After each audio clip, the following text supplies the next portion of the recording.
Indian special envoy. BNP নেতৃত্বাধীন সরকার দায়িত্ব নেয়ার 5 মাসের মাথায় প্রথমবারের মতো ঢাকায় আসছেন ট্রাম্প প্রশাসনের দক্ষিণ ও মধ্য এশিয়া বিষয়ক বিশেষ দূত সার্জিও গর। বৃহস্পতিবার দুপুরে 3 দিনের জন্য বাংলাদেশ সফরে আসছেন।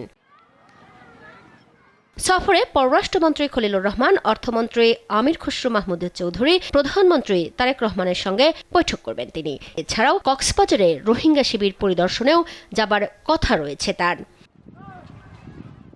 বুধবার পররাষ্ট্র মন্ত্রণালয়ে সার্জিও গরের ঢাকা সফর প্রসঙ্গে পররাষ্ট্রমন্ত্রী বলেন, ঢাকা ওয়াশিংটন সম্পর্ক এগিয়ে নিতে এবং বোঝার জন্যই তার সফর।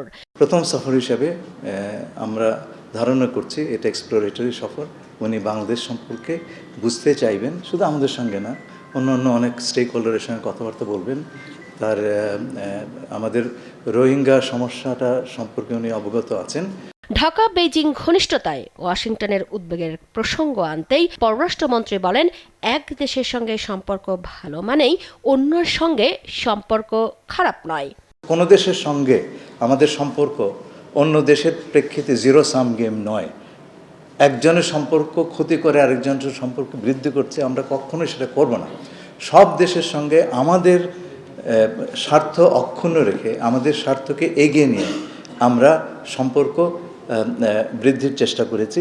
তবে বিশ্লেষকরা বলছেন, ওয়াশিংটনের বড় মাথা ব্যথার কারণ যেখানে বেইজিং, সেখানে মার্কিন দূতের ঢাকা সফরে প্রধানমন্ত্রী তারেক রহমানের চীন সফরের বিষয়টিও গুরুত্ব পাবে। এছাড়াও আলোচনায় থাকবে অন্তর্বর্তীকালীন সরকারের শেষ সময়ে সই হওয়া ঢাকা ওয়াশিংটনের মধ্যে বাণিজ্য চুক্তি বাস্তবায়নের দিকটিও। চীনের সঙ্গে যে চুক্তি হয়েছে, চীনের সঙ্গে যে সমঝোতা হয়েছে, চীনের সঙ্গে যে আলাপ আলোচনা হয়েছে, সেগুলো অবশ্যই গুরুত্ব পাবে। এবং এর মধ্যে যেগুলোর মধ্যে ওই যে ভৌগোলিক স্ট্র্যাটেজিক বিষয় আছে, সেগুলো বেশি গুরুত্ব পাবে, যেমন করিডোর হতে পারে। মুক্তা মাহমুদ, দেশ টিভি, ঢাকা।